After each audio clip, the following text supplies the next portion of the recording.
सवाल ये कि क्या ब्रांड मोदी फैक्टर राजनीति में एक ऐसा गेम चेंजर है जिसका तोड़ विपक्ष के पास नहीं है।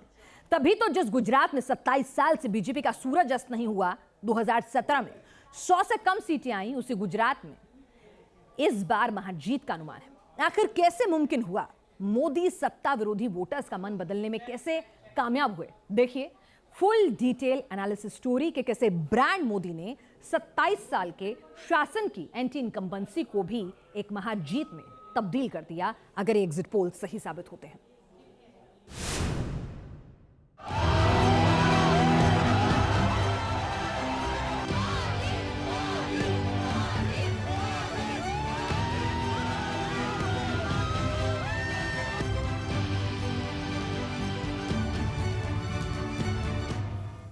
गुजरात मैं बनाव्યું છે।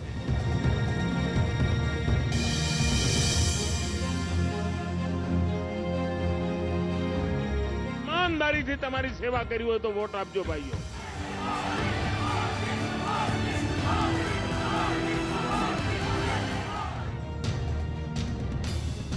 दूसरे चरण के मतदान से 72 घंटे पहले बनासकांठा की धरा पर प्रधानमंत्री मोदी के इस कॉन्फिडेंस पर जनता का रिस्पांस क्या रहा?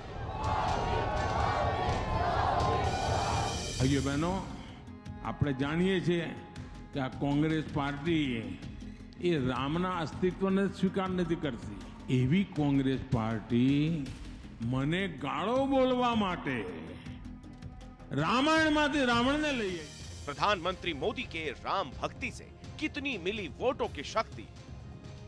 गुजरात की चुनावी प्रयोगशाला में ब्रांड मोदी फैक्टर का ये कुछ ऐसे प्रयोग साबित हुए जिसने ये साबित कर दिया कि गुजरात की धरा पर ब्रांड मोदी को टक्कर देना फिलहाल विपक्ष के दमखम की बात नहीं, क्योंकि तमाम एग्जिट पोल ये अनुमान जता रहे हैं कि अपने होम ग्राउंड में मोदी नाम की लहर चली और 2017 वाले रिकॉर्ड को तोड़ने में बीजेपी कामयाब रही। गुजरात में लगातार 7वीं बार बीजेपी की सरकार बन रही है, यानी पिछले 27 साल से बीजेपी का जो अश्वमेध घोड़ा दौड़ा, उसे विपक्ष की आक्रामक रणनीति त्रिकोणीय चक्रव्यूह भी रोक नहीं पाया और चुनावी बिसात में सबसे बड़े गेम चेंजर साबित हुए प्रधानमंत्री नरेंद्र मोदी।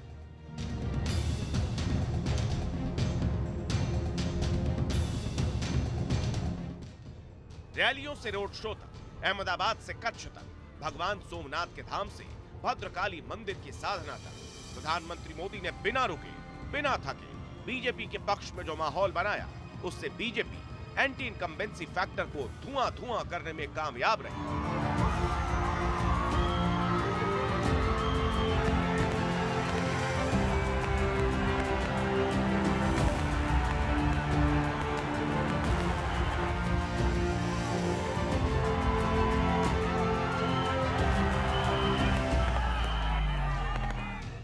यूं तो मोदी 8 साल से देश की सत्ता के शिखर पर है, मगर गुजरात में डबल इंजन सरकार के कामकाज को आगे रखा और बीजेपी ने उनके चेहरे को, गुजरात की धरती, गुजराती अंदाज और गुजरात की भाषा में मोदी ने जो कड़ियां जोड़ी, उससे गुजरात में चप्पा चप्पा बीजेपी का ठप्पा लगता दिख रहा है और इसका श्रेय सिर्फ और सिर्फ प्रधानमंत्री नरेंद्र मोदी के चेहरे पर जाएगा।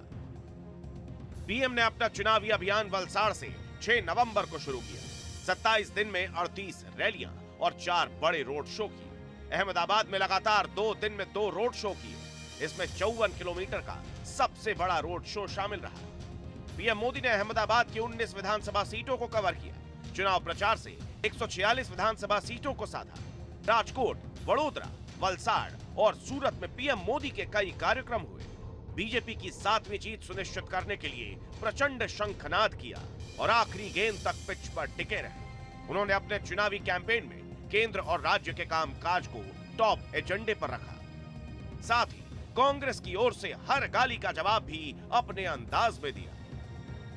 अरे तमे मने नीच पण कहो, नीची जातिनो पण कहो, अरे तमे तो मने मौतनो सौदागरो पण कहो, अरे तमे तो मने गंदी नाळीनो कीड़ो पण कीधो, बधु कीधु भाई, तमे बधु कीधु।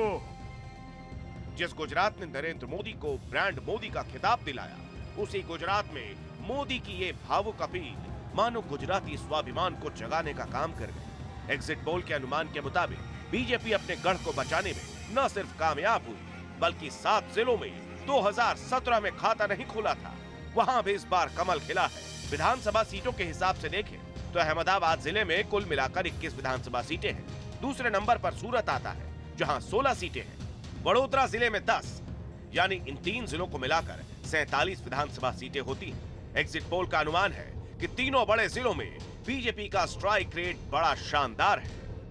अगर एग्जिट पोल नतीजों में कन्वर्ट हुए तो बीजेपी को बड़ी बढ़त मिलेगी और बीजेपी 100 के पार उस लक्ष्य के करीब पहुंचते नजर आएगी। अगर पहले और दूसरे चरण में मोदी के कैंपेन को देखें तो हर जिले के हिसाब से उन्होंने अपने कैंपेन को रखा। पूरे कैंपेन में मोदी ने विकासवाद को टॉप एजेंडे पर रखा। कच्छ, सौराष्ट्र में मोदी ने नर्मदा के पानी का मुद्दा उठाया, जहां मोदी युग से पहले पानी की विकराल समस्या थी। नर्मदा कैनाल प्रोजेक्ट से मोदी मॉडल चमका था। वडोदरा, सूरत जैसे जिलों में विकसित गुजरात का रोड मैप रखा। दूसरे चरण में राम भक्तों के गुजरात का मुद्दा हिट रहा। विश्व स्तर पर भारत की बढ़ती साख यानी G20 की गूंज सुनाई दी। इतना ही नहीं, दोनों ही चरण में मठ मंदिरों से उन्होंने सांस्कृतिक विकासवाद की कड़ियां भी जोड़ी। ये तस्वीरें उत्तर गुजरात के सबसे बड़े जिले बनासकांठा के ऐतिहासिक औघड़नाथ मंदिर की थी, जहां 2 दिसंबर को 8 साल बाद पीएम मोदी ने दर्शन किया। बतौर पीएम पहली बार मोदी ने मंदिर में दर्शन किया। राजपूत समाज के लोगों की इस मंदिर से गहरी आस्था जुड़ी है और उत्तर गुजरात में इस समाज के वोटों की ताकत अच्छी खासी है। यहां मोदी का 8 साल बाद पहुंचना मानो बीजेपी की जीत की गारंटी बन गया।